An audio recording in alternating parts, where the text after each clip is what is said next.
Graham Coxon, bittersweet bundle of misery. You're listening to Russell Brand on BBC Radio 2, and I'd like to dedicate that song to people that are listening to it. Hello, Matt. You all right, mate? Can't do that. Yes, you can. Dedication. What? That's Why not not? bad dedication. I think it's good because if you're listening to it, that's for you. There's no But it's point. finished, so no one's listening to it. Oh, right, okay. Get your fine. tenses right. I have dedicated that thing that just happened to you lot. You're right there, Matt. Yes. Matt, you're in charge of the buttons today. It's quite a responsibility. Yep, lot of isn't it? buttons. Don't lot look at them. Of buttons. Don't It's worry baffling yourself. just to peer over at those things. Dreadful business, really. Trevor Locke's here. Also, you're in charge of emails and techno letters. Yes, I am. Are you feeling well today? I am. I'm feeling a lot better. I've been poorly, but... Trevor, I'm sure the people of Great Britain don't want to hear about your psychological condition. I wasn't about to go into it. Tawdry affair that it is.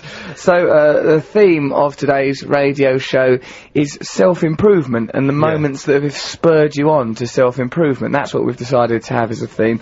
Matt and Trevor have written a blog for the show. I write it as well sometimes, but those times are When never... times? Never times, because I don't have time to write the blog, but I do so don't to pretend that it's me. It's just, you know, but I will write a blog one day. It'd be ever so nice. Brilliant. So, Matt, that's something to look forward to. See what Father Christmas brings you. So, Matt's saying about Courtney Love criticised Matt's teeth. On many occasions, and on telly. Yeah, we do a show on Channel 4. She's and flirting with you.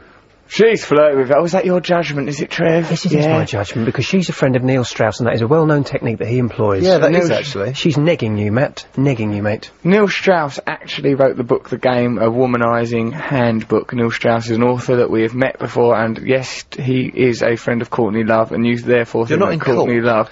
Not yet. It was only a matter of time. Trevor using Neil Strauss as a Bible. that we once looked at, Your Honour. Yeah, but he did. He said that when you fancy someone, you should say something sort of cheeky Vaguely negative. All right, love, you look a bit fat. Fancy a cuddle? That's exactly what he said. It's only when you think that they're out of your league and they're very, very beautiful. Then obviously that's what Courtney Love thinks about I think she does. Clearly she does. You're a younger man. You're very handsome. You look a little bit like the Aphex Twin. Oh, why's that come out? Someone sent in a photo of me compared to the Aphex Twin. I do look a bit like him. Well, it's all very nice. Now, self-improvement. Now, what occasions have you felt inspired to improve yourself? Here's my example of it. I was inspired to stop taking the old filthy heroin and crack, nasty drugs both, when I went to a Christmas party at our management company. I went along in the company of this gentleman called Harmonica Matt. Harmonica Matt always smelled of Watsits, regardless of the time of was year. sick. As Matt and other naysayers like to claim it was sick. I think that you are negging Harmonica Matt because you secretly fancy it. Oh, you're not full of sick, mate. Get out of my dreams and into my bra. So, No, I remember that party. Russell phoned ahead and goes, I'm bringing someone. I said, who? Harmonica Matt. This bloke. He was a homeless man who smelled of vomit. And he turned up and he goes, oh, it's great, isn't he? He's brilliant, isn't he? And he you was could just play a standing there. harmonica, Matthew Morgan. He couldn't. He could. It was the only time that he wasn't gibbering. Yeah, because the rest of the time he had this odd stutter. He was a bit like sort of a Gareth Gates, but a blues version. He went like that, made some strange noises. He was a lovely fellow. I was had lovely. a lot of time for him. And I said to Russell, I remember saying to him, he smells of sick, mate. You shouldn't have brought him. He goes, it's not, it's crisp. That man is a brilliant musician and will be exposed as such soon when he performs. And then he did a performance, refused to get off the stage, and very nearly ruined that Christmas party. And we also discovered another charming new facet of Harmonica Matt's character. He has a bit of an eye for the ladies. He spent the night looming down Davina McCall's bra and travelling Tess Daly. He was a He looked like nuisance. Meatloaf, didn't he? He did look a bit like Meatloaf. I liked him, actually. What was that Harmonica thing where he had a doll in a pushchair and he used to go, my baby? He had Do you this, remember that? we went around with him because often when I used to be a drug addict, I used to think that I was sort of like an Andy Warhol figure making art out of people. I thought, that person is art, I'll use him as The such. only people who'd hang around with Russell. No. Matt may like to say that my friends were homeless drunks and drug addicts. I saw it as I was down among the have-nots like another person from history.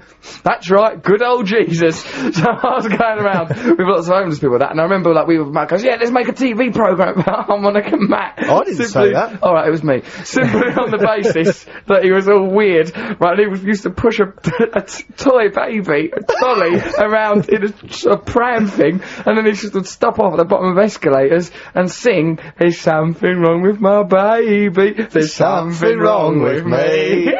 And then people Why give did him he do money. that? I think it was just his way. That's his nature. That's part of his culture. Don't criticise that, Matt. That's part of his You nearly way. had a joint account with him. Really good mates. Matt, well, I think you will be far simpler if you and I were to co-join our financial affairs. It's a lot of silly bother, us living separate lives. Anyway, he came along to that party, he caused a lot of silliness. Then I went off to the lavvy, took all manner of silly drugs. People came in and caught me, because they knew I was taking drugs, but they didn't know what drugs and how often. And then I got You weren't very discreet, were you? Not really. I used to take them quite publicly, sometimes live on television while interviewing Kylie Minogue, etc. So that was all of then. Anyway, the management company realised I was taking too many drugs, sent me off to my special little drugs holiday where I would look out of windows, cupping myself, crying and learning some hard home truths.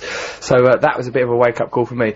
When did you realise that self-improvement was necessary in your life? Perhaps you've got an example. Yeah, give us a ring on 0500 288291, or you can text us on 88291. This is BBC Radio 2 on 88 to 91 FM. Why don't we listen to Mark Bolan now? He'll cheer us up. That was T-Rex, 20th Century Boy. Nice, isn't it? That's really made me feel dreadfully uplifted. That hasn't dated, has it? It's not dated. If anything, it's become more pertinent now that the 21st century's happened.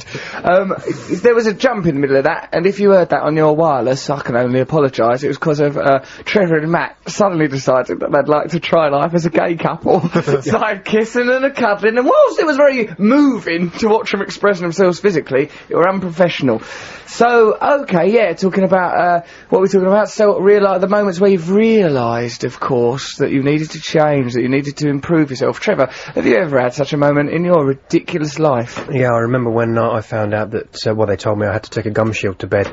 You had to take a gum shield to bed? Well, wear one, really. I bet your wife was relieved to probably take the pressure off her. No, he's got this gum shield. I might get some peace and quiet. Cuddle that up all nice. She was relieved. Yeah, I bet. Why did you need a gum shield, Trev? Because I was so stressed. Did she punch you in the night? Did she? Oh, God, I've married this idiot. I take that! No, it was, I was just very stressed and I didn't realise it, and I've got this thing with my jaw, and basically my dentist told me that I was wearing my teeth down, and that unlike a rabbit, they weren't growing anymore. Yeah, that's a shame, isn't it? It's a shame you've not got more qualities of the rabbit, Trev. Then you could just leave your droppings in the garden, couldn't you? I could find a little hole and burrow myself down there. How's a gum shield going to help? Well, the gum shield, it protects it's only me. the front bit, though, isn't it? Yeah, it's the top bit. Just goes. It's like rugby players wear them, and it stops you from. Not in bed. No, not in bed. It prevents. I suppose it prevents him grinding his teeth. I suppose. Surely there's a choking danger. There's I think your dentist disliked it. I think he found a loophole by which he could dispose of Trevor. I'm getting rather tired of Mr. Locke cluttering up my surgery, demanding to have vampire's teeth fitted and... Sleep with a golf ball in your mouth. It'll be fine. In the middle of a roundabout. Ridiculous, Trevor. So how's this, has that improved you in any way? Well, it's brilliant because you put it in, and then if I grind my teeth, it wakes me up, so I stop doing it, which is good for my cheek muscles, and it means my teeth will last a little bit longer as well. That's nice, Well, Trev. that's made my heart bleed. I like to think of Trev having lovely pearly gnashes right up into his 90s. Matt, one way that you could improve yourself, in my humble view, is by not ordering a dinner every single place you go. Before the show, right, one of the people that works here goes, "Oh, would you like any food?" And I goes, "Yes, please, yes," because I've not had a dinner yet, right? And they go, "Oh, well, Matt wasn't here yet because he's slovenly in his attitude to work." They go, "Well, Matt wants some work. Will Matt want some food?" I go, "Yeah, you might as well order him a ridiculously hot curry so he can prove his fragile masculinity by scoffing down hot chunks of lamb." Hot food. I goes, even if he's just eaten, even if he's coming from a restaurant and you ask him for food, he'll still have some. The other day, right, we was... Hang on, can I just stop you? I have come from a restaurant, right? Right. And you are having a big load of dinner, aren't you? Look who ordered the dinner, you. And you're going, Matt, wherever he goes, orders dinner. How I get here and Russell goes to me, "I've ordered you dinner." I know, because it's I'm trying to you. look after you, trying to cater for you in your obvious flaws. Right, so, but what about that? I remember when you did used to cater for me. When I used to come around your house, the one meal Russell can prepare, probably to this day, It's a delicious feast. vegetarian sausages on sort of mixed leaves with some brown cooking sauce that's meant to be actually used as a sort of marinade that Russell thought was some sort of, God knows, sprinkle sauce. I liked it. That was a delicious feast fit for all. I used to go around and everyone's laughing because everyone's been subjected to that meal whenever they've been round to my house. Have you had that, G? Delicious dinner. Ungrateful brutes. I was out as soon as you got for the door, he couldn't wait to. Oh, I'll cook. Don't worry. No, I'll just get a takeaway, Russ. No. I'll just knock this up. Let's put these. First, you'll cook the sausages. First, you'll get all these ingredients that don't quite go together. And force them into an uncomfortable corset of a meal. Difficult business. The other day, of course, we went to Claridge's to meet Courtney Love. She's gone back to America now, so it don't matter where she was staying. She was at Claridge's. I went downstairs to meet Max, who was like that to prepare Courtney Love to come on our TV show and our radio show. Matt was sat downstairs in Claridge's. I, of course, one of them people, fits in anywhere. I can have, like, I could sort of perhaps spend breakfast with some workers and then dine out with a duchess all on the same day, and it would go effortlessly. No, not really. Matt, you put... yes, definitely. You think that, but you put on a posh voice. And then you go, oh, can I have some chips? And, can I have ketchup and mayonnaise? What, you ask for things that, you might ask them in an arrogant way. Doesn't mean you fitted in. I fitted right in. They're running around the kitchen trying to find the rubbish food for you. Get me some spam, please. Was it like, it was in Claridge's. He couldn't cope with the pressure of being in that environment. I didn't like it. But the waiter came over and goes, would you like some food? He ordered some food, and then I was just about to speak, and he goes, Matt, you're doing that thing where you order food everywhere you go. Like that. I suppressed him. Why are you so obsessed with how much I eat? It's not healthy. Well, he's got enough complexes, isn't he? With food going into his body, he's got a complex about food leaving his body, he's got a complex about... I don't talk about my complex of food leaving my body, because I've got some information about you. Well, I've got information about you, Sonny Jim. Yeah, well, I've got information about you. And your whole lifetime spent with defecation Russell's mum told me...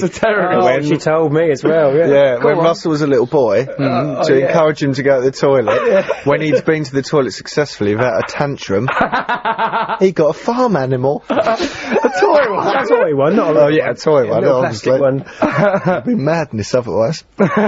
Yeah, well, so you didn't you? Meant I've not grown up into an unusual paedophiliac who can't eat in restaurants, so it was a very successful way of raising a young man. He does carry around a sack of little zebras, though. Not even farm animals. You wouldn't get a zebra on a farm unless it was in Zimbabwe or somewhere. Now, Matthew, Trevor, this is a wonderful show that we've got coming up. I interview Morrissey later on in this show. It's pre-recorded. It's a wonderful, wonderful interview. That'll be the last half hour or so of the show. I think last half hour of the show, that'll be me chattering away to Morrissey. Now, neither of you two know the content of this interview, but let me tell you this. Mark, the producer of this radio show, says it's the most insightful Morrissey interview that he's ever had the displeasure of having to endure. It was good, it was, actually. It was good. It was very. So you've met your hero? That's it. There is no... Who else on the planet? Peter Cook is no longer alive, can't meet him. That's it. No one else? Stephen Fry, Woody Allen. Who else would you want to meet? Who else is there? Larry David? I suppose. Larry David, yeah. Sort of maybe some comedy people. But Morrissey occupies that very specific territory in one's heart and dreams as someone who stewarded you through difficult adolescence. So it's difficult to... Didn't do it for me. No, I don't know what you were doing with your adolescence. Glue sniffing probably and doing blow-offs. Some of us were cultivating a poetic soul. Yeah, so it was wonderful to meet him. And, he didn't let me down. Enigmatic, charming, wonderful. It's a brilliant interview. Stay tuned for that. That's coming up, I don't know, about an hour or something. That'll be on. Should we ring Noel Gallagher up? Might as well. He'll probably be listening to this, won't he? So he's met Morrissey.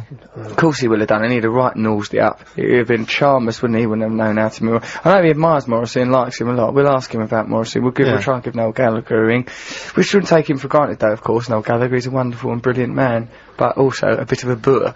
Right, let's listen to another record. Let's listen to Tom Waits' Heart Saturday Night, which is, is a more sort of a sensitive, reflective, ponderous song. It's not like, it's not an arse-whooping lot of hoopla. It's lovely, though. Have a little think about it, because it's like trying to discover essential happiness through the culture we're living in, and constantly being shortchanged by that culture, because ultimately we can't find that kind of happiness without finding some sort of beauty. You had your tablets today, dear? My tablet! Help me! Nurse, the screens! What a beautiful, touching, moving song that is by Tom Waits. Looking out a Saturday night. We're on Radio 2. This is Russell Brand. I wonder what he means. Magic of a melancholy tear in the eye. Oh, God. Dear old life. It's so sentimental and beautiful and painful. What was that man said to me once? Oh, he was a psychiatrist I was talking to. I was talking about the pain and beauty in life to this psychiatrist, and he said, look, I just want to get on with this bus journey, leave me alone. No, I was in a session. And he goes, once I was driving down through a valley in Wales, and he goes, I just pulled over the car and, marvelled at the beauty and the nuministic glory of all nature, and he got all choked when he was telling me about it. I thought, is this what I'm paying you £100 an hour for? You just sob like a weakling just because there's some grass and an accent. No, I was all touched by it, but Didn't I you can't used to do see it it as a much. challenge to make your psychiatrist cry? Yes, I did actually. I always used to think, now these people are used to dealing with difficult cases. If I can unravel his mind, I used to approach psychiatry like I was Hannibal Lecter with Clarice Starling. Well, you can try and unravel me with your questions and your cheap handbag. What's that with? What was it? You spent some money on Some snake oil lunatics, really, people hypnotising He used to me, go to someone. regressing me. He used to waggle a biro in front of his eyes. Oh, yeah, that's true. Pay him. How much was it? A bunch of cash. What's the biro thing? He would waggle a biro in front of my eyes. And then he'd jab me with it in the wrist and say, what have you learned? What was it? You go into a hypnotic state through watching it, apparently, because apparently through watching that biro move, your mind thinks you're going into rapid eye movement of the dream state, and you can access different parts of the brain. That's what that bloke said to me, but he giggled even when he said it. That's brilliant, though. He got an office and he thought, right, stationery cupboard, a biro. That's all I need. By sticking this post-it note to the back of your head, I can make you a millionaire. If you take this ruler and ping it on your desk, it makes this noise. That wagga-dagga-dagga-dagga noise will be a hit single any day now. Mark my words, mark 'em. So when did you realise, oh, that's a wake-up call? I'm not going to him anymore. He goes, it's difficult for me to help you, young man, when you keep taking quite so much heroin. And I go, well, I'm sorry, but I'm committed It's to my this hobby. heroin. Don't you ruin my hobby, doctor, because I will leave. I'm not swapping heroin for a biro. Other pens are available. But fortunately, one day I did improve myself and give up heroin. Wendy's on the line from Armagh. She's going to tell us how she improved herself. Hello, Wendy. How are you, my love? I'm fine, Wendy? thank you. How are you? Hello. Wendy, I can't hear Wendy in my cans at all. I've never got any Wendy. Wendy, dear. Wendy? Hello. Right, now, some people apparently can hear Wendy, but I'm not one of those people. Wendy? Hello. Ah, Wendy, you came and you gave without taking, but I always sent have you away, Wendy in my Wendy. ears. If you could hear Wendy throughout. Oh, Wendy, I apologise for that embarrassing moment, and I apologise to people listening. But now I can... Thanks, Wendy, for forgiving me. So, when did you decide to improve yourself? Tell me about your self-improvement. Well, it was about 4 years ago now, and I was visiting a friend in a town, and the friend in the town will remain nameless. You was visiting a friend and a town, but you're not prepared to reveal the identity of the friend or the town. No, just yes. You can't offend a whole town, Wendy. I don't Well, reckon. you If you don't went, know, you it was don't know. Manchester. I don't reckon everyone in Manchester will go, the cow! But went down for a bit of a drinking session, ended up scoffing too much whiskey, and I woke up in her boyfriend's clothes. That's interesting. Clothes? Yes, his clothes, yes. Dressed up as her boyfriend. Were you? Indeed. Were you trying to do his job or anything? Like you tried to steal his life in an anthropological I experiment? sincerely hope not.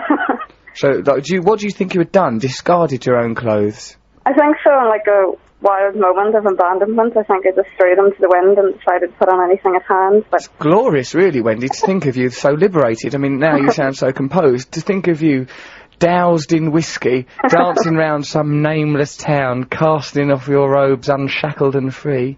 Indeed, that's what whiskey used to do to me, but I don't drink it anymore, so... Good. Did any reports emerge to suggest what might have gone on during that evening? No, the mystery still remains today. Nobody has any idea. I think they want to protect my dignity. I'm not too sure, but I prefer not to know. I think, yeah, perhaps it is to protect your dignity. Perhaps your behaviour was so shocking, so abhorrent, Wendy, that they've decided to keep it from you forever.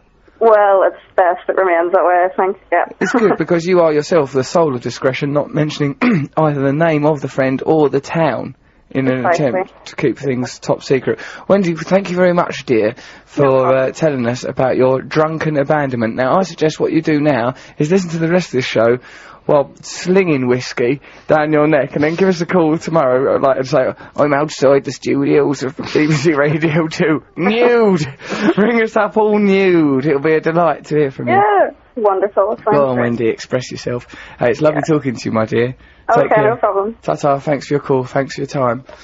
Old Wendy did sound composed, didn't she? I can't imagine her behaving like that. I think she didn't dress. She didn't put those clothes on. So she must have done Someone something so terrible that the boyfriend's like gone, come on, Wendy, and then had to put some clothes on her. Right, she was probably marching around with a broken whiskey one. Oh, give us a cuddle, give us a snug! Like that, nude. Yeah. Perhaps. She woke up and thought, oh, blimey, I've put someone else's clothes on. Oh, what a mishap, what an embarrassment, but really much what more to preceded it was probably grim. She don't even remember the name of that town. Yeah, she don't know where it was. It will remain nameless.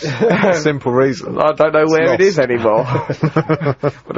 Why don't you phone us on 0500 288 291, tell us about your embarrassing, well, no, it's not embarrassing incidents, moments that realised where you thought, oh, hello, I better improve myself. Perhaps you, like Wendy, disgraced yourself. Or what was this? Oh, someone sent me a lovely email saying that they decided to they decided it was time to learn to drive when something terrible happened on a bus. When are you going to learn to drive? Never. I Really? think cars are wrong a bit. Mm-hmm.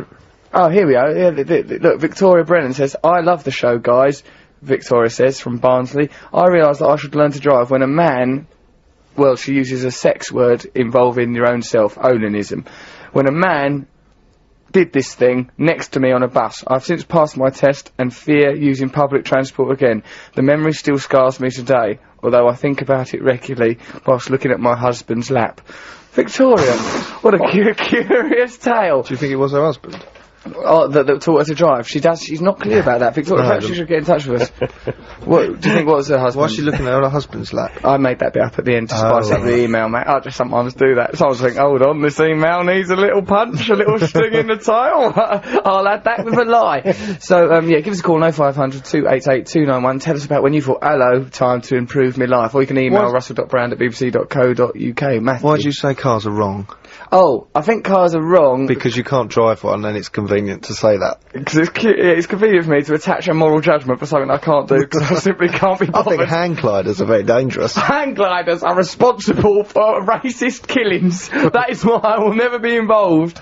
Go on, Trev, what Well, are you go saying? everywhere in a car. That just makes sense. Using Yeah. cars wrong. It's not like you use public transport. And you just get someone he else to do demands the it's a driving. Mercedes. I don't demand, I suggest aggressively that if they want me to get in it, it should be a nice car. No, I don't. Look, I'm a nice young man. I've had a terrible life. You can't fall back on that. You can't say cars are wrong. Cars are wrong! Cars are wrong! And that's the bloody reason why I'm singing this song! Is this one of your football chants? Yeah. Right, football charts, good ones are coming in. G suggested some new lyrics. Our resident poet G suggested some new lyrics for Uptown Girl. Some people have sent emails saying perhaps that everyone thinks it's a brilliant idea that I'm trying to reinvigorate culture, the culture of football songs. I myself saw the film Green Street and became a little bit worried that I was plundering the sort of football culture. Because I'm a football fan, lifelong West Ham fan, went there with my dad, etc., etc. I'm not one of them people who's utterly defined by their love of their football team. Like, you know what I mean? Look at me, I talk like this. Oh, hello. Right, so that's not a person that's utterly defined by it. And then when I saw this film Green Street, right, it's, in my view, one doesn't like to criticise others, but that film's they've made some curious choices. Like, the lead hooligan is a film about, Green Street is the street that West Ham's ground is on, and this film follows the fortunes of a group of hooligans and an American student, Elijah Wood, who gets caught up with these hooligans, seduced by the fraternity and romanticism of working class culture, particularly around football hooliganism. But the lead hooligan, played by this, like, handsome lad, who's not from England, London, or, you know, far less London, he's talking like this a lot of the time! Right, sort of like... That's your market. How dare he? They should have cast me in the role of the leader of the ICF. Also, it's not called the ICF, Intercity Firm, the actual name of West Ham's Intercity Firm, is that what they're called? They used to take I'm not trains gonna everywhere. say anything bad about them. No, they're a lovely bunch of fellas. Some of you guys not get involved. But they call it the GSE, the Green Street street elite. You know, I don't know what the reason is, but probably the same reason we shouldn't mention intersea firm, I would imagine, to avoid dangerous reprisals from brilliant, hard, reckless men. But anyway, this film, Green Street, is sort of like, it's about sort of football hooliganism, and it's sort of a bit simplistic, I think. You know, it doesn't like sort of like, you know, oh look, we're a band of brothers, we few, we happy few type vibe. But you can't ever quite get into it because of the Cockney accent of the lead. Does it glorify it? It glorifies it a little bit, but also the film is, in my view, you know, there's some good people. I know some of the actors that are in it. And just say it's rubbish. It's absolute filth! No, I don't want to criticise, you know, it's not nice to criticise that. I don't like it. But if you think it's rubbish, say it's rubbish. Really? I just do that, do I? Yeah. I feel like that man with his pen.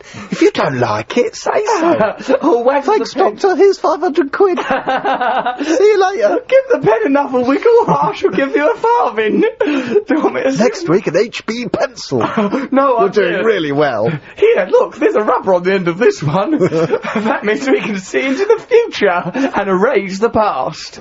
Yeah, so, the football chant, anyway, I sort of thought, is it right? Because I sort of thought I didn't like the reappropriation of football culture in this film because I thought it was badly handled. And I thought, oh, me trying to get, like, West Ham fans to sing Uptown Girl, I thought maybe that, too, is a little bit sort of daft. But actually, I think it's quite sweet, and there's been loads and loads of, like, you know, interest and people suggesting lyrics, and I've learned loads about different sort of football songs from all over the country. And also, the announcer at Upton Park, Jeremy Nicholas, right, he played Uptown Girl at half-time for West Ham versus Sheffield United. Like, he played it. Could that have been coincidence? No, because I spoke to him in the lavvy at Upton Park. And what happened? The Did previous anyone week. join in? What, in the lavvy? No, it's just the two of us. Very romantic, of course, too, Trevor. That's the way I would have wanted it. Yes, no, he's he's married. I think he's had a baby Yes, I recently. wasn't referring to that. Oh. Okay. Was there anyone joining in? No, but it's at half-time. At half-time, people don't sing. I think he was just doing it to plant that into their Hang on, when did you subconscious mind. when did you corner him in the lavvy? What do you mean? I didn't corner him. Was this before Where did the verb to corner get thrown into this guy? play Uptown Girl. Otherwise, I'll be using this guy for a very different purpose. Uptown Girl. None of that sort of thing happened. Don't shake your head at me. It's only a little bit of toilet humour. Think of what we used to be like. Yeah, so I think that, in So a he way, played it's that lovely. for you? He played that for me. And I think really it's alright to do this campaign, but also I've simply not got the courage to be the person that stands up and goes, Upton Park! Okay, you know, I don't know. G thought of a better version because it's got much more swearing in it that counters the natural campness of the song. Upton Park, we're the Hammers, we're from Upton Park. Your version was like, we're effing this, we're effing that. But it was good, that people will go beat for you that. up. Yeah, no, that one will probably be easier to market. Not got any of your silly. Yeah, sort we're of just a stage bunch school of East child. End boys. Give us a cuddle, let's make some noise. Look at my bum. Yeah, G made it a little less Duff campy. you are. If you don't want to get pink up, the cup's nice. Okay.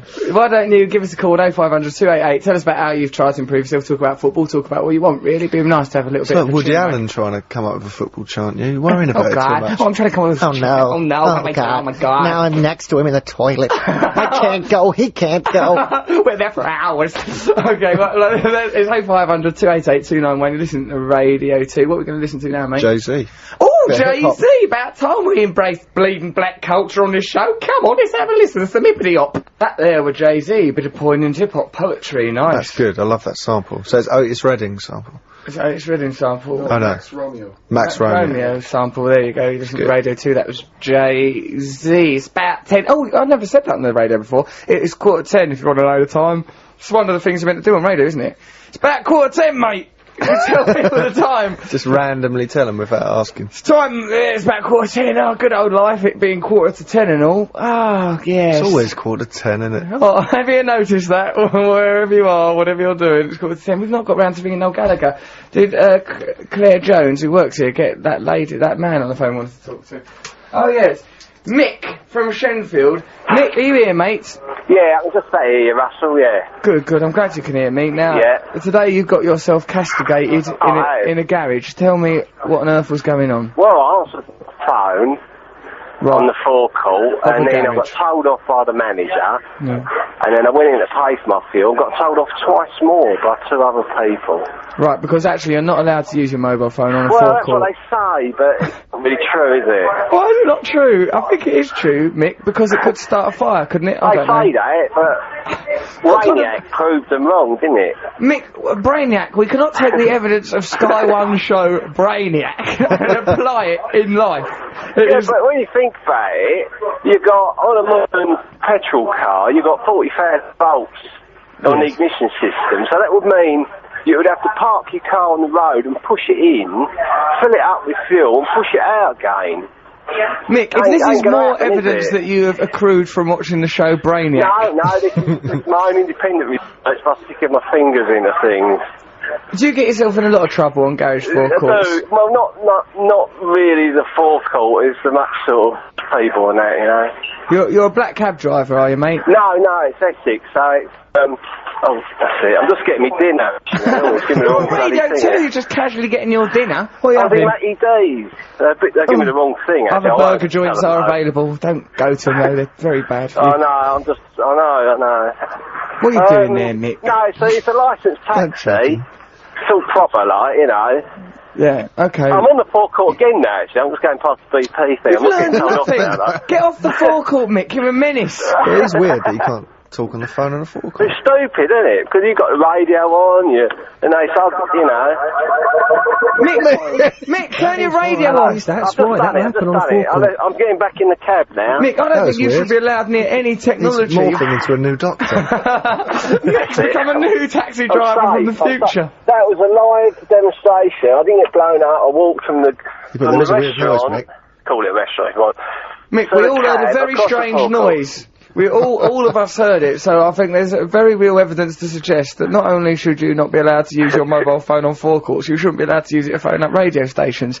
You're a menace, Mick. A menace. So that's not bad, because there's no point in going on unless you make a little bit of impact. That's right. That's true. A very good point. Yeah.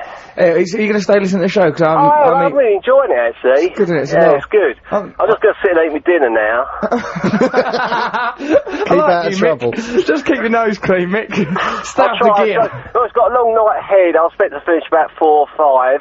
Yeah. So I'm going to do the drunks and that soon. Do the drunks? Yeah. I hope you mean driving places and not take advantage of them. Try and get their belts off.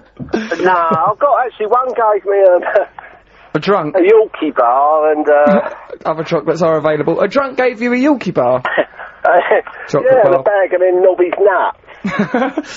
Stop going on about brand names. There's just been a conversation about a man plugging brands. Might as well have a phone call from Gerald Ratner. Never had them before, and I thought, well, not bad. Alright, Mick, you've got to go. You're a menace. Matt, I suggest you go to a garage forecourt, right? Put about 10 B&H or any kind of fags in your mouth and try and light them in a variety of ways off of fireworks and that. It'll be a glorious display, then send the results to Brainiac. I'm only joking, Mick. You're a lovely bloke. Thanks for that call, mate. Mick, stay with us. He's gone. Oh, Mick! Oh, we cut Mick off. I mean, yeah, Mick has exploded. I like Mick. He sounded like John Lydon. He was interesting character, wasn't he? I'll have me dinner now. Oh, yes, have some dinner, Malcolm. Yeah, he was a lovely fella. Alright, then let's, give us a bell if you want to promote some brands on 0500 288 291. We've got Morrissey coming up later on in this show. A more inconsequential nattering from us three twerps and potted philosophers. Email russell.brand@bbc.co.uk. We're not looking at emails, actually. Let's have some emails, have a little look at our emails, what we've got. And, yeah, what we're going to listen to now, Matthew Morgan? Gang of Four. Oh, Gang of Four. Oh, dear, there's a bunch of lovely lads. What's the track? Damaged Goods. Oh, Christ. The best song. Let's dedicate it to Mick. Okay. Mick, this is Damaged Goods. Damaged Goods, this is to you, Mick, and to any forecourt that you potentially visit. Take it easy. That was Gang of Four. I've moved away from the microphone, just having a little look around the world. Gang of Four there with Damaged Goods. You listen to Radio 2. Russell Brand, you're right, Trevor. Look, I've never seen you look quite so perplexed. What's the matter? I was just wondering, were they named after the SDP, or was the SDP named after them? There's a joke there for anyone who was interested in liberal politics in the early 80s. What's wrong with you, That man? one called The Gang of Four. I mean, I've never heard that record before, and I was around. I was think about there's a 7 years connection. old at that time, and I remember The Gang of Four being associated with David Owen and Shirley Williams. STP. Wow. That's a lovely reference, Trev, and I'm sure. I think any listeners of Radio 2 that would be interested in that reference turned off when they heard the first little rats go, "Alright, well, let's show, we'll play the music." So, but that, you've alienated our listener. You haven't, Trev, it's an interesting reference. Good old Shirley Williams. Now, so what we're talking about here. Evening, Russell, it's Dan from Hornchurch. Says, I'm presuming this is Dan from Hornchurch. I decided to improve myself when I looked in the mirror and saw that I developed a terrible beer belly. Since I'm an incredible lazy person, I have an hatred of gyms, I purchased a slender tone belt from a shop. Other electric pulse belts are available. Though I have not lost weight, I now have a bit of a six-pack going on, and I've not done one stomach crunch. Enjoyed your DVD, by the way, up the hammers. Well, thank you very much for that, Dan from Hornchurch. I've used one of them. How do they work? Is that the one weird. like the ladies? What, it pulses It gives you a, like, electric shock and it tenses up. Well, it And pulses then- you right in but your you belly. don't lose any fat, so the muscles underneath the fat. You can have a six-pack Really? underneath a great big fat belly. That's quite nice. I quite like the idea of having that. Keep it secret. Why not? It'd be lovely to know that was there. This lady here. Oh, look, I knew I needed a good dose of self-improvement when I woke up on the floor of a stranger's house, and what I thought was a pillow was actually an ashtray. It was Stevenage. I'm wearing her clothes now. She swapped them for a double whiskey. Oh, this is two separate emails. That's that woman coming back to admit that it was Stevenage. Crikey. It's dribbling out. The truth is dribbling out. What a peculiar business all round. Matthew, when have you ever tried to improve yourself, have you? Well, I went to the gym about 5 times a week last year. Yeah, I remember that Do you remember period when I got of all muscly? incredible narcissism. Turn your phone Turn off. your phone off, Trevor. Yeah. It wasn't in narcissism, I got really fit and muscly. But then as soon as you stop going to the gym, about 2 weeks later, you're back to normal. Just crumbles, don't you? Pointless. Is Really? it really that pointless? Well, it takes about a month to go back, but I was really muscly, and then as soon as you stop, it just withers away. I don't like the atmosphere in gyms. I don't Me like neither. people looking at me. No, that's because you create an atmosphere I create by it. wearing skimpy outfits. Really embarrassing. What skimpy outfits have I ever worn? Your swimming trunks. Why'd you go, like... I remember think those are the best when we sorts. went to Ibiza in, like, the year 2000, Yeah. they were vaguely acceptable then. What were they? What Probably were they because you're about 5 inches away from a big gay culture. Is it a thong? No, it's like, you know, what Hot are they? pants. Hot pants. Speedos. Those sort of hot pants. That's a brand, Trevor. If you're a man and you're allowed to say brand names. You're not. You're supposed to provide balance. This is the BBC. We've got Reithian ideals. We're meant to elevate the consciousness of our listeners. We're meant to go things like, right, okay, don't be miserable because we're all united by common things like love and beauty. Say that every so often. Well, and instead then of perhaps talking about a man who wears swimming trunks that reveal the line where your buttock becomes your leg. That's not meant to be out if you're a man. It's not meant to The be. line where your buttock becomes... Oh, yeah. yeah. Do you know where your buttock becomes your leg? Yes, If I know that's that not line. exposed, he can't swim. That is It's the- not show off enough. Oh, That is a hot delightful- pants. So, I don't like gyms. People laugh and point and say, you're not allowed to wear that in here. It upsets people. People keep pointing at my bra. What kind of attitude is this? What sort of country where people don't accept my Basques? Anyway, when have you been in a gym? I went there once. I went there to meet new people. It didn't go very well. Now, look, we've got to go to a bit of the old newsy poos in a Oh, minute. the old news. Hold on a minute, I've got... Yeah, right, last week, remember last week, it was actually pre-recorded our show, and we dared the newsreader, Chandrika, to say hullabaloo somewhere in her broadcast. She did it. The week before that, we asked the newsreader, I believe it was Andrew the week before that, to say shenanigans. She did it. Now, it's approaching news time. It's nearly news time. What do you want him to say, Matt? Higgledy-piggledy. Oh, That's easy. That's a classic. Higgledy-pickledy. I think it's a classic. What do you mean? It's good? Yes, it fits in with the genre of all the other ones. Of course. Shenanigans, hullabaloo. Yeah. So if in the news, this lady, not in a tragic story, and if, you know, them tragic stories we The bodies were laying higgledy-piggledy. all over the scene of the massacre. We wouldn't expect that to in a higgledy-pickledy massacre. It was a lot of hullabaloo, said a witness through a veil of tears. My last day here today. Matt's chosen to celebrate the end of his career at the BBC by saying the word higgledy-piggledy. So, okay, no, like, so, yeah, the word higgledy-piggledy, if you hear that word in this words, broadcast, actually, isn't it? Oh, it's hyphenated. No, it's hyphenated. Let's not get Does that mean bogged the down. word piggletees in the dictionary? Matthew, if you ask any more questions like that, I'm sending you back to Dr. Bernardo's. Let's listen. This is 88 to 91 FM. This is Radio 2 from the BBC. Here's the news. That was Wire, is it? Wire. Outdoor Miner. Yeah. Brilliant song, Wire, isn't it, really Matt? good. Yeah, well, you listen to Radio 2. What about the news? Andrew on the news said higgledy-piggledy. Brilliant. She said the rain will be falling in a higgledy-piggledy fashion. That's brilliant, isn't it? We can infiltrate the news. So if you just tuned in and you hadn't heard us Say that. you would so think, you just think, that's a oh, weird thing I'll to say. turn to the news for a moment, then idiots won't be on, and then they'll have to listen to the word higgledy-piggledy, infiltrating the news. Now let's keep this pressure up. Hopefully we'll be able to get people saying, Russell Brand's been made king of the Commonwealth now. We must all obey his crazy new orders. Do you think we could get that into the news? Of course I we think could. that'll happen anyway. It's inevitable, isn't it? We just have to keep... Now, we've just had a delightful... we've just had a brilliant bulletin, right, from Jennifer, who works with Morrissey. Is she Hang his on, manager? you've got to check the facts on this because you don't know what he said. No, well, right, well, Morrissey's manager, Jennifer, texted Mark, our right. producer, saying that Morrissey's on stage in Glasgow on his tour, which I recommend people go and see, and he goes, oh, Russell Brand is a charming man, or something like that, right? And we Before don't know the charming exact man. facts. We don't know if there was... to this charming He sang, man. this Russell Brand. There's no evidence to suggest that he changed the lyrics to Charming Man, but he definitely good, mentioned isn't me it? on stage. Now, you're right, Matt, we don't know the context. He might have said, I've met this preposterous idiot called Russell Brand. But, I mean, why would Jennifer, his manager, send to Mark, our producer, a text message saying Morrissey's just slandered Dark sense Russell of on humour. stage? She could be a very twisted, Well, cruel woman. presumably she met you as well. You vindictive, spiteful boy, Matthew Morgan. Get back to your orphanage. What do you keep saying from an orphanage? Because I'm just trying to... What do you keep saying, mister? Hey, mister, why is your head so big? Mister! Don't talk to me like you're an urchin and I'm the Elephant Man trying to make my way through Whitechapel Tube.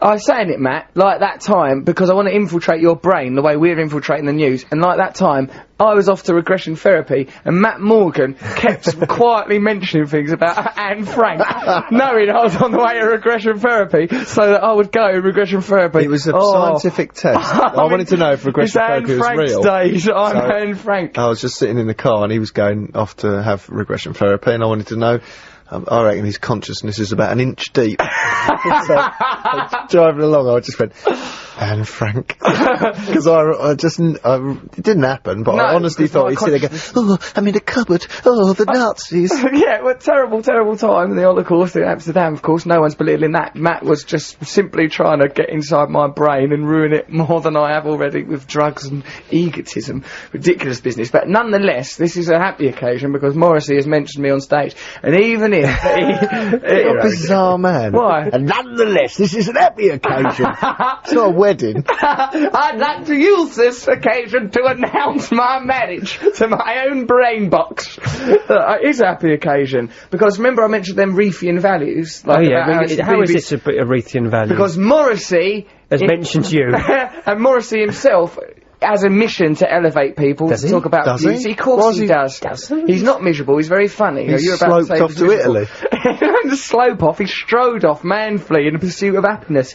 And if you listen to Morrissey songs or Smith songs, it makes you discover beauty in the mundane, majesty in the trivial. He is a true artist, and that is the obligation That's of what us Morrissey too as does. artists and writers.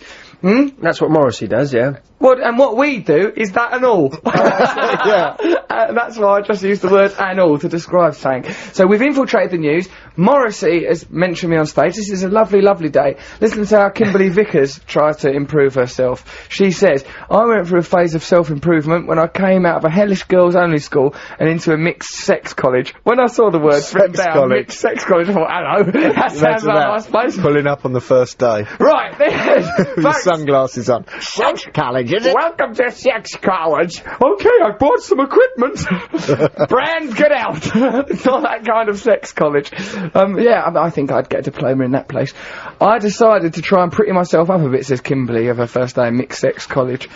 Not mixed sex college, Mick, that taxi driver who was on the phone earlier. Oh, I'll start a sex college. Might be a bit hazardous. Oh no, I've lit off a firework in the science lab. Oh, the buns and burners have burned through my noggin. I tried to pretty myself up a bit, says Kimberly. I tried to rid myself of the slight podginess around my tummy, which is lovely on a woman, I think. Isn't a it? slight bit of Absolutely. podginess. What's the problem? Why don't women realise what is beautiful about themselves? Exactly. And that's boobs. I'm joking. I'm joking. It's Women, it's it's the their puppy-like essence. quality, isn't It's it? the essence of their Puppy-like soul. quality. Trevor, that was sexist. You dirty sexist. sexist. Puppy? What, saying a woman's like a puppy, Trevor? Getting off on the West said Andrex that. puppy. It would have stood out as one of his negative qualities and outbursts. Alright, this lady went on a cereal diet, did Kimberly. It grew boring very, very quickly. Cereal diet? And I missed my veggie sausages, which do taste good on a bed of salad. You're right, salad. Yeah. Veggie sausage on salad. That's the special. Why can't you talk? Like my nan used to go, pizza, here, Russell, have some pizza. Veggie sausages and salad. Look, what I'm saying is this lady tried to improve They weren't on herself. a bed of it, actually, when Russell made it. What were They were chopped into little pennies. He'd slice them up into dollars and just ruffle them through the salad. It was delicious. I don't know why everyone's criticising my bloody cuisine. I have 2 self-improvement stories that I'd like to send you, says Lucy Keynes. 6 months ago, I decided to quit working at a Camden Naturist club, tired of poor chat-up lines from the shrivelled old, she says, penises on parade. That's allowed. What chat-up lines from the penises? I think if a penis can talk at all, you shouldn't judge the quality of the chat-up line. The very fact that it's uttered a word should impress you. It's a ventriloquist, surely. Anyway, she If goes... you put sunglasses above them, it's Exactly. almost and believable. a cigarette beneath them. It's a glorious act. I'd pay a farthing for that. I'd pay a veggie sausage penny for that show. Anyway, she got tired, this lass, Lucy, of being at the Camden Naturist Club, watching all this, being chatted up by men with shrivelled old Where is penises, that? 'Cause- clumsily knocking mugs off the counter with my boobs. This sounds like a lovely place. She had to be there Are naked you as sure well. this is an email? It's not something you've scribbled Hold on out. a minute, I'm just reading the inside of my eyelids. That's my thoughts. So she goes, look, I now work as a PA to architects. I've started a PhD part-time. I've graduated to fetish clubs, still cheesy chat lines, but more opportunity for rude retort. I'm still clumsy. Lucy's living in a wonder Hang world. on, she's working in this business and complaining about it. Lucy, listen, love. You either get on board or get out. Ship up or shape out. Sure, shut up or something, love. Knocking over mugs with your boobs. That's the last thing you should be doing at a naturist club. Keep them under...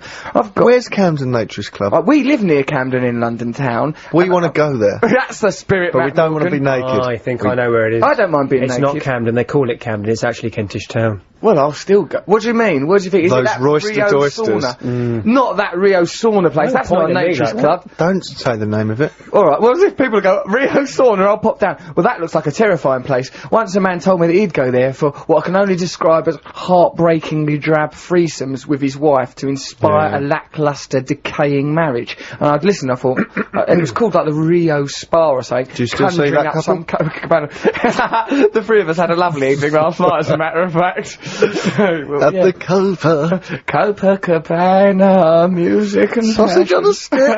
Oh Christ, not today, I've already had one. Yeah, well, I'm interested in this Lucy's world. I'd like to know more. Lucy, you should keep a blog, dear. Read our blog on Radio 2 as well, normally written by Matt Morgan or Trevor Locke. I'm going to write one day. Oh, what a day that'll be.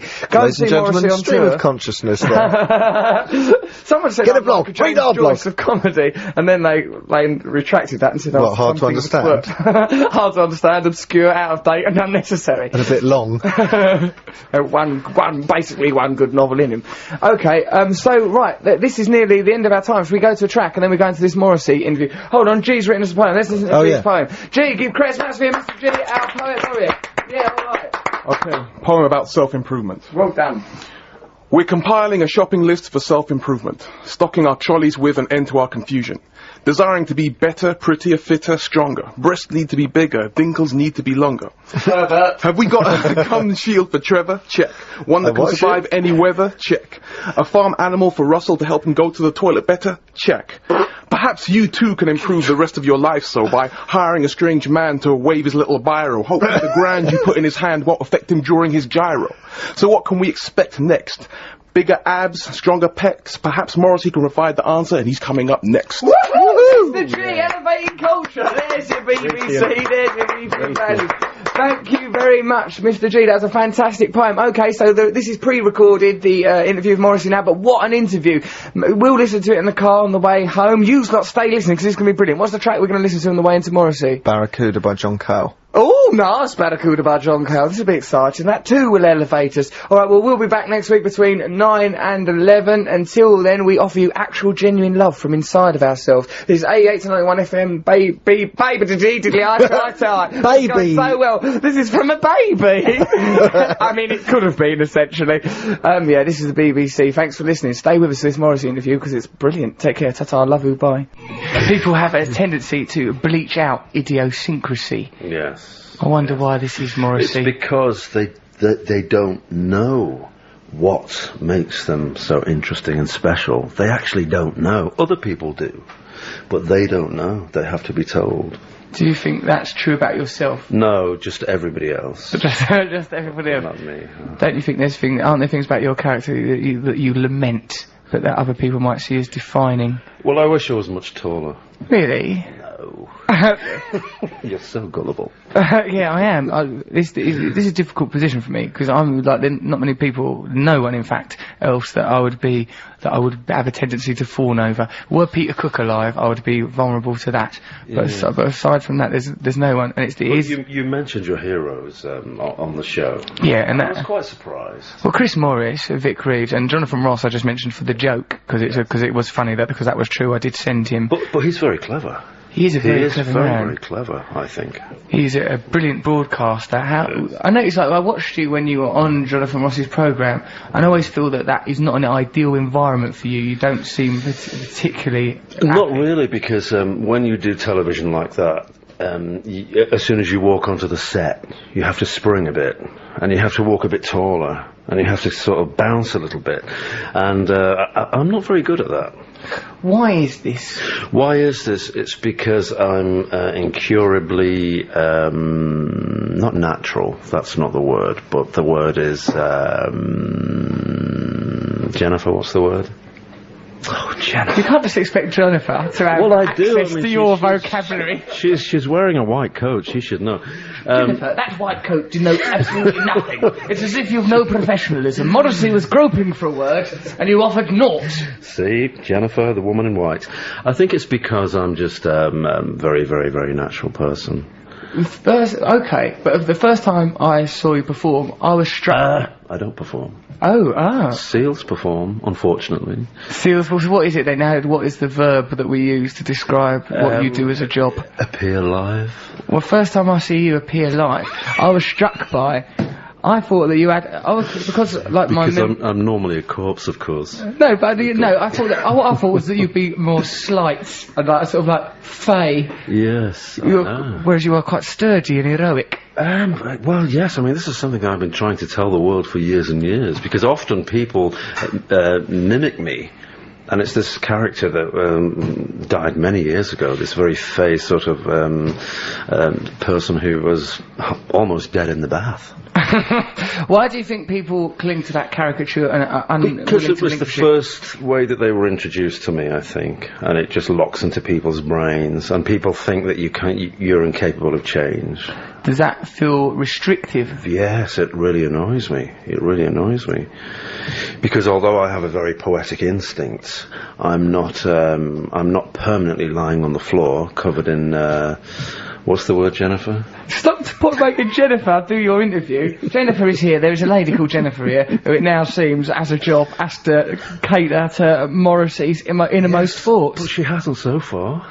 Jennifer, frankly, you've been awful in this interview. Morrissey, you've been a joy. Jennifer, should be shot like a dog. But as for you, of course... Yes. I mean, you're taking the whole thing further and farther... Not as in paternal. No.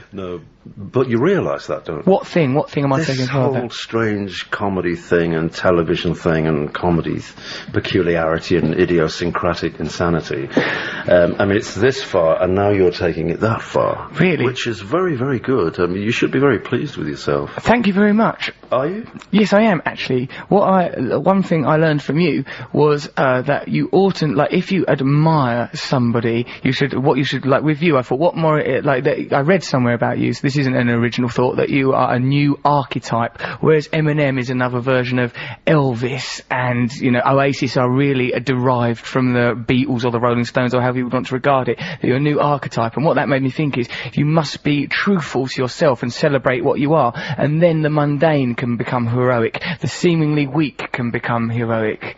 What do you reckon about that for a bit of analysis? I think you probably sat up all night rehearsing that speech. I never. I just said that straight out of my brain. Well, that's very impressive. I didn't, Morrissey. I just said it. I've not had the opportunity to rehearse this. There's no point rehearsing an interview with you. You could just wander off at any moment. There's no point in assuming you'll do it. So you're not related to Joe Brand? I'm not related to Joe Brand. You're not an identical twin? How dare you? I'm sat here as dashing as I could possibly be, as seductive as I could be seated. Although Joe Brand is a lovely woman. She is fantastic. Very, very clever. No, I'm not. Comedy and cookery I usually try and avoid watching. But she is very, very good. Who else? Who do you admire currently, musically, and nobody. Cross culture? No one. Don't think anyone's any good. No. What was it? It ended at Sandy Shore, New York Dolls. Yeah. Christine Young, a singer that you don't know. Okay. But you'll play this tonight. We'll play it tonight on the Radio 2 show. Yes, you'll play it on your show, and your life will change. Okay, thank you. So she is. Why? What's so good about her? Incredible voice, completely original, and an absolute artist. Great songs. I mean, these things don't really happen anymore in music. They just don't. Really? What great songs, incredible artists? That's not prevalent in music today. No. Why? What's going on? Oh, well, don't ask me. Why not? It's just a statement of fact. I need to ask you. I'm simply observing. Yeah. I don't know why this is the case, but songs, singers. Okay. You described Morrissey as an artist. What are the different things that define an artist? Somebody who is on a course, and they're unstoppable, and they live or die by what they do, and they can't be moulded, and they can't be controlled, and they can't be directed, and which is, you'll be very surprised to hear this, is how you are. Thank you. What an extraordinary compliment. That's very kind of you. Well, another thing, these are some things that I've always thought about. This is one thing I love. So when asked the question, I can't remember by what magazine, what is the best bit of advice you've ever been given? You responded, watch what you're doing with them effing flowers backstage at Top of the Pops from Paul Weller. Yeah. I like that joke. Well, it was a joke. Yeah, I assumed as much. This is what is difficult with you, because all the cliche of you as some perpetual miserablist, and no one, I think, who understands you has ever, or understands your work, has ever bought into, because it seems to me you're dead funny all the time. Well, I think so. Yeah. I wake up, I look in the mirror, and I just laugh hysterically. You giggle your way I through the day. can't stop giggling all day. Well, I think most people are very, very drab. And I think most people in music are really drab. And most songs are drab. And nobody has any spark of originality or individualism. So I'm not saying that I do, but, well, I am really. Why do you think this is? Because this is a culture that represses those, oppresses... No, I just think because most people are pretty boring anyway. They really are. Essentially, you think? Yes, essential I cause? do. I think most people are pretty drab. Oh, Morrissey, don't you think there's a beauty? People go, No. oh, Morrissey, I you think do. the human race is very, very, very overrated. Really? Yes. Don't you think we're spectacular, wonderful beings, part divine, part animal? Many of them are no longer with us. And those who are with us I've not met. Morrissey, what things are you gonna... Those people that... Oi, I'm one of them people. I see, you know how the head begins to swell? Oh, do you think I'm... Just one compliment and then it's... It's affected me. Your hair will be even larger next week. Where is there left for me to go in terms of me barnet? There's no mountains left to climb. However, I don't like Jamie Oliver. Why is this? Because every day of his life he kills things. Kill. So I don't like Jamie Oliver. On the basis of his carnivorous nature. I think he's very, very nasty. You're still very militant about your vegetarianism then? Well, I'm not vegetarian. What are you now, vegan? What? No, I'm neither of those things. I just don't eat animals. Yeah. I don't eat anything that's lived. Yeah. I don't bring a life to end simply because I'm slightly peckish. So, I'm not vegetarian in the sense that elaborate vegetarian dishes I don't really care for. I mean, I'm still very much chocolate and crisps. Chocolate and crisps? You're just going through like guzzling chocolate and crisps? Well, I don't guzzle. Alright, then I mean, daintily popping them in your gob. I'm not from Romford, you know. I'm from near there, Graves I'm from. That's why I said that. He's catching on, Jennifer. Well, it's nice that you've got through the last 7 minutes without having to consult Jennifer to unwire your own brain. Well, we're a double act. It's lovely. It seems to me she is carrying the cerebral burden in this double act. Morrissey. Yes. Sir, what things will you do then in the future? In the future, I don't really look to the future. Why? Why? Because I don't think there's much point. I could be run over by a horse tomorrow. That's unlikely. They can't drive for a start. Yes, well, there's always a first time. Oh, crikey. One became Pope once, so one driving, I suppose, is a sideways step, if anything. See?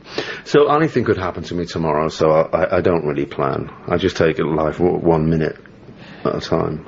Morrissey, are you happier as an older man than you was as a young man? I am still young.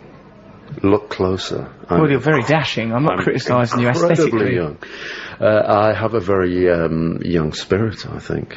Okay, but it seems to me that you've changed, like, from, in your earlier work. But you didn't know me then, you see, as a human being. You just simply read The Bunty or something, and thought, oh, this is what he's really like. Yeah.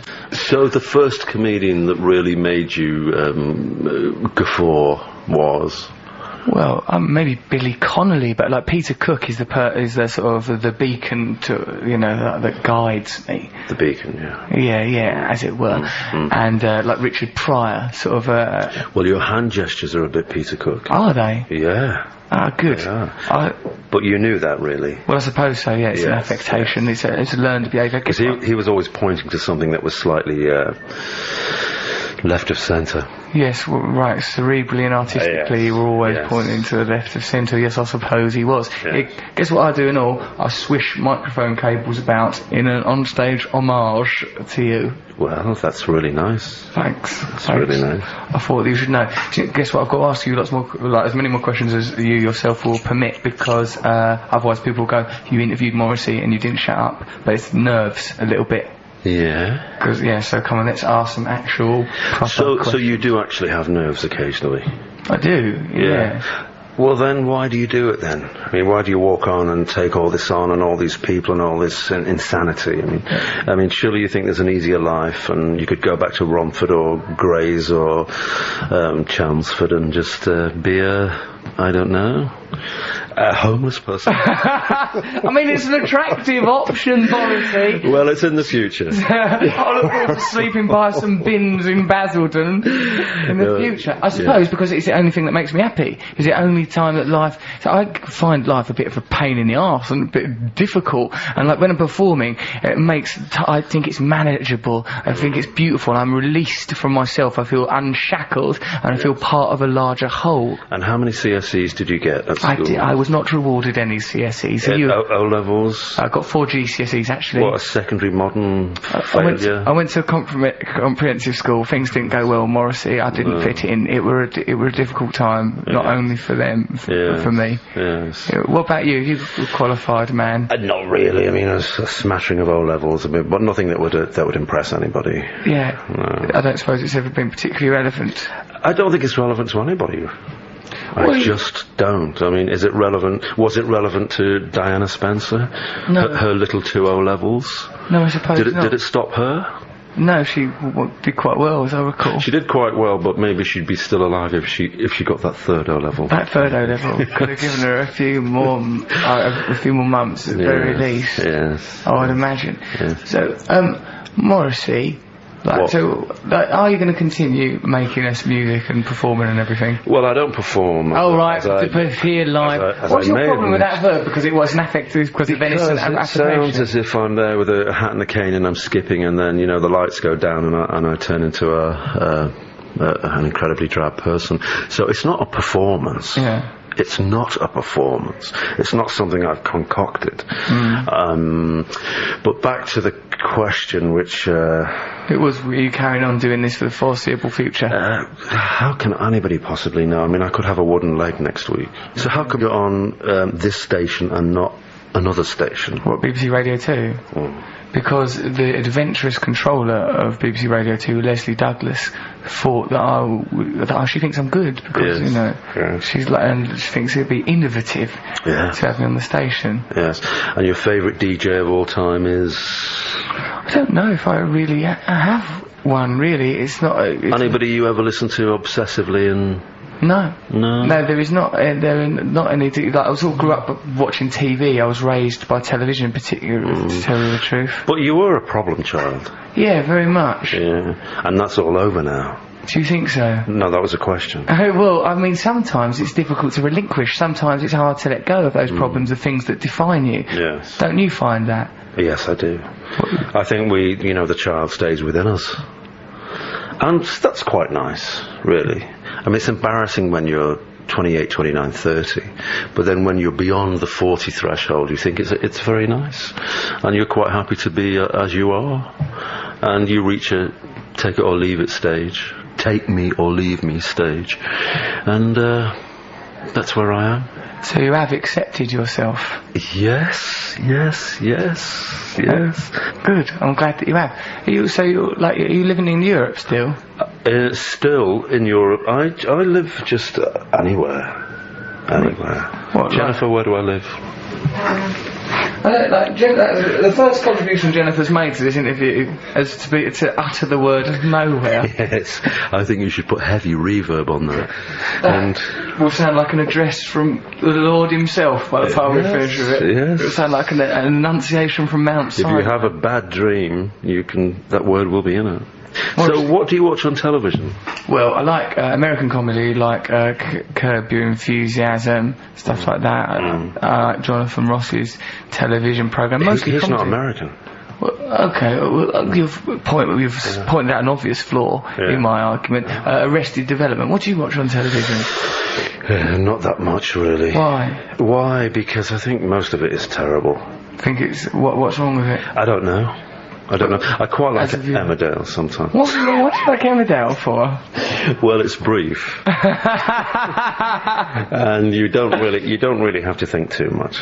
Right, it's just easily accessible. Did you ever see when you were really small, in the early 80s, about 80, 81, Wood and Walters? I know. Oh, Victoria Wood. Yeah. But before she was as seen on TV and Victoria Wood and blah blah blah blah, she was Wood and Walters. I have. Did you ever see those? But did you ever see those? There was about 12 episodes. I don't recall them, Morrissey. Very, very, very revolutionary. Why? Because I think they changed British comedy completely for not just for women, but for men as well. Really? Yeah. How so? Well, because they were completely different, very intelligent, and it seemed to be a different kind of humour that hadn't been on television before. A different way of thinking, a different way of telling a joke, and a different way of being silly. And so she was very, very unique, I thought. And that programme, that show, however you wish to term it, I think changed everything. Victoria Wood is she reminds me of her writing, at least reminds me of Alan Bennett's writing. Oh yeah, well she was hugely influenced by him.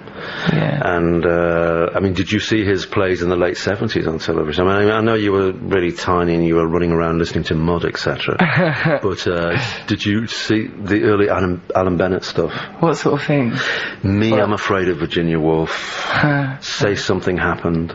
No. Very, very original, very funny, very northern, very deadpan, gallows humour. Why are you drawn to that sort of stuff? Because I'm northern. Yeah. I was born in central Manchester, and so I understand the whole idea of lack of choice and the humour in lack of choice. Lack of choice? Yeah, in everything. And I think it brings out the best and the worst. What do you mean by this lack of choice, Morrissey? Well, think about it. Manchester, the 60s, the 70s. I mean, it really is, in Manchester, it really still was 1945. And there wasn't much hope for people. And that's why so much interesting music has come from Manchester. Right. Because you're forced inwards. You don't go to the beach, you don't ski, you don't do anything dramatic or glamorous. And there's no such thing as money. And there's hardly jobs around, and you don't want to do jobs anyway. So you're forced inwards, and it brings out the best of you. Yes. Yes. So that's the situation under which you grew up and your work was developed. That's the stamp across this face that you're glaring into. So it's a marvellous stamp, if I may say. Well, you know. How come then that you was so is that why you were drawn to New York Dolls and things like that? Well, I was drawn to them because the songs were fantastic, and at that period in 1973 they were just like a bolt out of hell. They were the most peculiar thing that anybody had ever seen. We're all very used to glamorous musicians now, and people with wild hair and so forth, but they were the most extreme thing that ever happened in music. And that was for me. Right, so what did that mean to you in Manchester? Because they were very tough, but they had this this almost genderless appearance, and they absolutely did not care about anything, and they were very, very funny. Right, how where was the humour? The humour was in the interviews. They absolutely just didn't care about anything, and they almost didn't care if they were successful, and most of them didn't care if they lived much longer, and they didn't. So it was a very reckless abandon, which I loved. The nihilism then? Yes, and they weren't trying to impress anybody. But for you, it seems that, like in the situation you described in Manchester growing up, that like meaning would have been something that you would have embraced. So it's interesting to me that the nihilism of the New York Dolls attracted Well, I you. think they had so much meaning. There was so much depth, so much character. Everything about them was interesting. Their names, the way they looked, what they were trying to do. And just the name of the group alone, the New York Dolls, just sounded so incredibly important. Yes. And you won't remember 1973. No. You really won't, do you? No, I do not. God, I was not alive. Well, it was Jennifer doesn't remember either, but... There's no point listening to her. She wouldn't be no bloody help. I've give up on her. I forgot she was here, Morrissey, tell you the truth. Well, it was... He likes you, Jennifer. That were a joke to appeal to Morrissey. He likes you. Incredibly barren times. I mean, it was still 1967, and everybody was as boring as hell. And suddenly there was this flash of transgender noise, and it was fantastic. Very, very witty. Yes. And the lyrics were great as well. Okay, but do you think then that does art have an obligation to attain or issue any higher meaning other than that in which it, other than it? I think what makes any kind of art interesting is that it has no obligation to anything. It's just existing there, and you find it or you don't. And when you find it, you discover for yourself what it has. But art doesn't stand in front of you and say, "Hello, I'm art," and you must look at me this way. And what's the next step? Just carry on doing stand-up, make films. No. Make films? Make films. Oh, I see. Yeah, and go to America, make films there. Yeah, and why America? Because America, if as John Lennon said, if you lived in Roman times, you'd want to live in Rome. So, if you like now, that's where the cultural hub. And I think that art does have an obligation to change the world, and in fact to change things ultimately, and to show, to be, I don't know, to innovate and to inspire. And I don't think, and as you say, like, you know, art, don't have to go, hello, I'm art. Would you put the kettle on? I've popped around. But I think it should go, I'm art, I'm kicking the doors in, let's all change and have it off in the vestry. Well, very eloquently put. I mean, I could almost be listening to Shakespeare, I think. I mean, art is always in people's minds a very youthful thing. Yes. Art is never an old crusty thing. Why? I don't know, because it's art. But really, as I was trying to say before, how do we determine if something is art? I mean, there's so many things hanging in the Tate, which are disgusting and horrible, but somehow they're classified as art. And there are many people in the world who consider themselves to be artists, and they're absolutely atrociously, pointlessly horrible and should be beheaded in a public auditorium. So art is in the eye, ear of the beholder.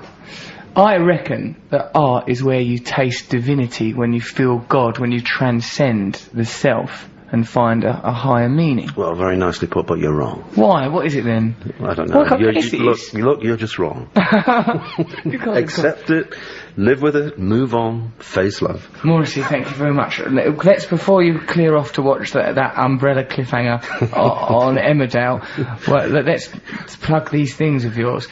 Ringleader of the Tormentors, that's been out ages. Why people will already have that, won't they? There's no point plugging that. They could buy it twice. Buy it twice? What kind of, consume properly, for Christ's sake. Exactly. Right, okay, and when's, just want to see the boy happy, when's that out? It's out on Monday. That's out on Monday? Yeah. Get it then. But singles, people don't buy singles anymore, do they? Download things. Yeah, they do, but I mean, some people do because charts still exist. Yeah. So, I mean, some people are buying something. Someone's out there buying something. I know, it's an ever-changing world. The world, change is the only thing that's constant, I suppose. Morrissey, you're off on this tour. What's this going on in Mexico? How come they're so obsessed? What are you touching in Mexican people? Touching Mexican people. I knew you'd accuse me of something. Would you really like an answer? Yeah, I do, because I don't understand what it is in your music that reaches out to that some odd, or some very particular subculture. Have you been to Mexico? No. Well, the passion in the people. They are beautiful people, full of passion, and full of great rhythm and movement and emotion, and that is the connection.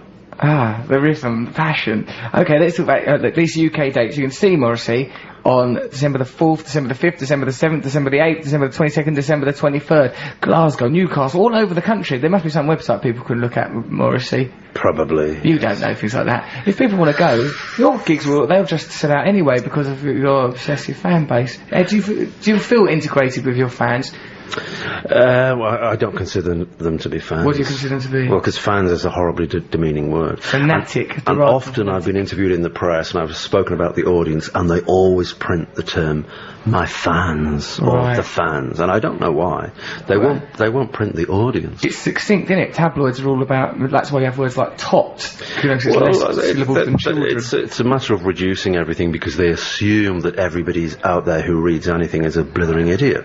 Yes, and then sort of contribute to people becoming blithering idiots by lowering the standards of the world. Yes, you and I know. Ah, yes, we know this, Morrissey. We know this to be true. I'm going to come and see you. I'll come and see you in London. Yeah? Yeah. Well, I'll have extra security. No, don't! Let me come and say, if I meet you again, Morrissey, in an off-air situation, am I entitled to go, alright, and come and say hello to you, or will I be Not really. Oh, go on! I don't know, I'll think about it. Don't be... Please, if we've signed all these things, David Walliams wants one signed, I want one. Can I have things? Can I have things? Can I have things, objects? They'll make me happy. I've been given things. Tell me, will you sign me something? I've never asked anyone for an autograph, ever. Really? Danny LaRue? Marco van Basten, the Dutch footballer, once, but other than that, nobody. But we do, I mean, I don't know how good this will be as radio, but we signed something for me. Will you sign that for me, Morrissey? Yes, I will. Thank you very much. And your name is? I'm called Russell. I'm a big fan. Oh, sorry, I don't mean to use the word fan. I'm a member of your audience. What do you mean when I appear live? Yeah, when you appear live. Heaven forbid you should do anything as lowly as before. Oh, that'd be beneath you. So let me get this straight. You're not Joe Brand. I'm not Joe Brand. No. Lovely though she is, I ain't her. I'm Russell Brand. I'm your fan. Yes. The audience member. Extraordinary. So I'm just going to sign this, which is compulsive radio, of course. Yes. Morrissey is now writing with he's using his Morrissey hand to write his name across a disc. Well, I can't use Jennifer's hand, can I? Well, it wouldn't surprise me. We've been trying to use her brain throughout the interview. Okay, thank you very much. I'm really happy. It's been such a joy to meet you. I must say I'm thrilled, and it was something that retrospectively I'm sure I'll have a sob about the whole experience, particularly the bits where you were quite offensive. Really? No, you were lovely throughout. I know. Thank you so much. It's lovely talking to you. I mean, it's a radio interview, but I still feel... can't I end it by cuddling you, or will that seem overly aggressive? But how will anybody know it took place? Well, I don't know. I'll make I'll go, oh... I'll do a sound effect. That could be an Emmerdale sound effect. No, they will taste the authenticity. The audience of the show will know it's not a performance. Come on. Morrissey's now rising up onto his hindquarters. I have no choice. Thank you, Morrissey. That was Shoplifters of the World Unite and Take Over by Morrissey. Actually, that was by the Smiths, but Morrissey was doing the singing bit. So, right, Matt and Trevor haven't actually heard the interview that I've just done, but what do you imagine might have been in it, Matt? Sycophancy? There was some sycophancy, yes. Trevor, have you got any ideas what might have taken place during that interview between me and Stephen Patrick Morrissey, the pre-recorded interview we just listened to? But actually, this is before it. Well, like me, I think he might have struggled to get a word in.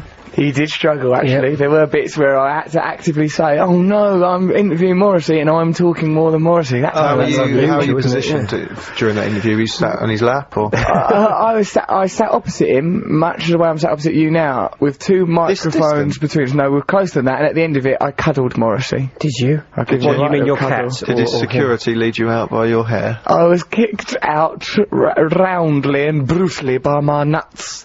Now then, so that was old me interviewing Morrissey. Are you his mate? I tried to get it to be a friendship. I goes, Morrissey, can I be your friend and come turn up at your gigs and be your friend now? He goes, if ever I'm aware that you're at my gigs. And then there was a pause, and I thought, yes, Morrissey, yes. He goes, I will ensure that there is extra security those nights. Did he? yeah. But I think he was being nice. So anyway, this Sound like it. No, you meant that. That's just me and Morrissey. We always joke like that. Oh, me and Morrissey. It's just one of the things we do. We just muck about like that. So yeah, this is Russell Brand on Radio 2, 88 to 91 FM. What a lovely show we've had. Did you enjoy it, you lot? I don't know. It was brilliant. Oh, was it? Okay. Let's just assume that it was a great show. Next week, who we'll have on the show? We'll have some brilliant comedians, things like that. It'll be brilliant. Thank you very much for listening. Tune in next week. Stay with us on BBC Radio 2. Night. Bye.